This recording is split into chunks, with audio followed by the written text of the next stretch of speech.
আসসালামু আলাইকুম বন্ধুরা। এই স্যামসাং A03s এই ফোনটার সমস্যা হলো আপনার টাচে কাজ করে না। এই ফোনটা হলো আমার পরিচিত বন্ধুর কাজিন হয়। মূলত অনেক জায়গায় দেখা গেছে তারা বলছে টাচ আইসির সমস্যা, আসলে মূলত টাচ আইসি হয় না, এটা সিপিইউ থেকে প্রবলেম হয়। যাই হোক, আমার কাছে আনার পরে আমি দেখলাম যে সিপিইউর প্রবলেম, সিপিইউ রিবলিং করলে কাজটা ওকে হবে। এখন আপনাদের ওইটাই দেখাবো। মূলত সিপিইউ রিবলিং করার জন্য আমি কাজ করতেছি। সিপিইউটা আমরা এখন উঠাবো। আমাদের মেশিনের হিট হলো 350, বাতাস 4-এ রাখছিলাম। আগে মূলত আপনার সিপিইউর আশপাশে যত আপনার ছিল, আঠা ছিল, আঠাগুলো পরিষ্কার করে যে এখন সিপিইউ উঠায় ফেলেছি। এখন দেখুন কি পরিমাণে আঠা এর ভিতরে, প্রচুর পরিমাণে আঠা। এই আঠাগুলো সম্পূর্ণভাবে পরিষ্কার পরিচ্ছন্ন না করা পর্যন্ত আপনার সিপিইউ লাগানো যাবে না।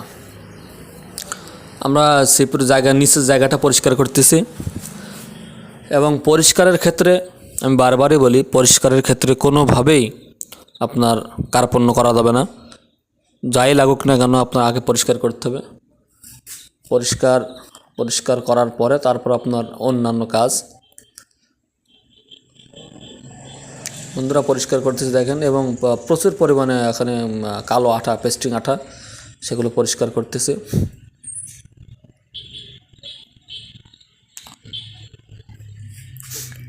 যে আপনাকে একটু জুম করে দেখানোর চেষ্টা করতেছি যতটুকু পারা যায়। এগুলো ফোনে রেকর্ড করা। এবং আমাদের নিচে পরিষ্কার করা শেষ, এবং আইসিও আমাদের রিবলিং করেছি। এগুলো আপনার ভিডিও করি নাই, আপনার আলাদাভাবে ভিডিও করলে আপনাদের লং হয়ে যায়, যার কারণে দেখেন না। ভিডিও করি নাই, ভিডিও না করে আপনার আলাদাভাবে রিবলিং করে আমি এখন সিপিইউটা ঠিক জায়গা মতো বসাচ্ছি। এটা আলাদা আন্ডারলাইন মার্ক আছে, এই মার্ক অনুযায়ী বসাতে হবে। এবং সিপিইউর যে ডট মিলিয়ে বসাতে হবে। এবং 350 হিট এবং পাশে আপনার বাতাস রেখে আমরা সিপিইউটা বসাচ্ছি। বন্ধুরা সিপিইউ আমাদের বসানো কমপ্লিট। এবার আমরা চেকিং করব।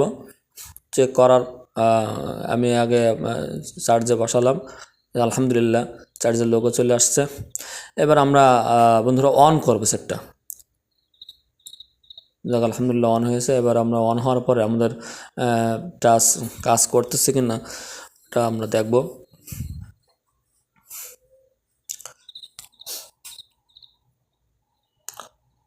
আলহামদুলিল্লাহ আমাদের টাচে কাজ করতে